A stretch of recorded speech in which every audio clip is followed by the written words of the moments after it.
ఇక్కడ గత ప్రభుత్వంలో 100 పడకల ఆసుపత్రి మంజూరు చేసుకున్నాం అధ్యక్ష.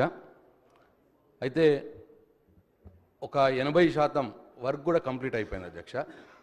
ఇక్కడ ఆరోగ్య శాఖ మంత్రి గారిని దయచేసి కొద్దిగా వినాలని చెప్పి కోరుతా ఉన్నాను. 100 పడకల ఆసుపత్రి గత ప్రభుత్వ హయాంలో మంజూరైంది. అప్పుడే ఒక 80% వర్క్ కంప్లీట్ అయిపోయింది. అయితే ఈ హాస్పిటల్కు స్టాఫ్ అలాట్మెంట్ కూడా జరిగింది అధ్యక్ష. ఈ 2 years నుంచి అధ్యక్ష పనులు జరగట్లేదు. అయితే 30 కోట్లు ఇప్పటికే ఖర్చు పెట్టబడింది. 35 కోట్లతో మంజూరు అయితే 30 కోట్లు ఖర్చు పెట్టబడింది. ఇంకొక 5 కోట్లు అంటే పాత ఖర్చు పెట్టిన దాంట్లో బిల్స్ ఇవ్వడం, ఇంకొక 5 కోట్లు దానికి విడుదల చేస్తే అది కంప్లీట్ అయిపోతుంది. ఎందుకంటే 2 years నుంచి స్టాఫ్ కూడా ఎక్కడెక్కడ వేరే హాస్పిటల్స్లో పనిచేస్తూ ఉన్నారు. దయచేసి ఆ కాంట్రాక్టర్ని అడుగుతానేమో కొద్దిగా నాకు బిల్స్ రావట్లేదు, ఇబ్బందిగా ఉన్నది అని చెప్పి పనులు జరగట్లేదు. దయచేసి ఈ విషయంలో దృష్టి సారించాలని నేను ఆరోగ్య శాఖ మంత్రి గారిని కోరుతా ఉన్నాను. ఇది నా నియోజకవర్గంలో ఒకటే హాస్పిటల్, ఇంకొకటి చిన్నది నియోజకవర్గంలో ఒకటే హాస్పిటల్ ఉంది కాబట్టి దీన్ని కంప్లీట్ చేయాల్సిందిగా తమరి ద్వారా ఆరోగ్య శాఖ మంత్రి గారిని నేను కోరుతా ఉన్నాను.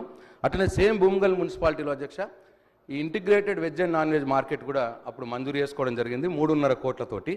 దీంట్లో కూడా ఒక 2.5 కోట్ల వర్క్స్ కంప్లీట్ అయిపోయినాయి. ఇంకొక ₹1 కోటి వర్క్ మిగిలి ఉంది. అది కూడా కాంట్రాక్టర్ పాపం 60 లక్షలు 70 లక్షలు బిల్ రావాలి అని చెప్పి అది ఆపినాడు. ఈ విషయంలో కూడా నేను మున్సిపల్ శాఖ మంత్రి గారిని మీ ద్వారా లేదు శాసనసభ వ్యవహారాల మంత్రి గారిని నోట్ చేసుకొని చొరవ తీసుకొని ఈ integrated veg and non veg మార్కెట్లు ఆ కాంట్రాక్టర్స్కి బిల్స్ విడుదల చేపించి ఆ కొద్దిగా మిగిలి ఉన్న పనిని కంప్లీట్ చేస్తే మున్సిపాలిటీకి ఇప్పుడు అక్కడ రోడ్ల మీద కూర్చుంటున్నారు అధ్యక్ష. మార్కెట్లో అంతా కూడా మార్కెట్ లేక రోడ్ల మీద కూర్చొని ఇబ్బంది జరుగుతున్నారు టౌన్ ప్రజలకి. ఈ 2 విషయాలు దయచేసి భీమగల్ మున్సిపాలిటీలో 100 పడకల ఆసుపత్రి, veg and non veg market తొందరగా పూర్తి చేయించేలా నేను ఈ ప్రభుత్వాన్ని మీ ద్వారా కోరుతా ఉన్నాను అధ్యక్ష.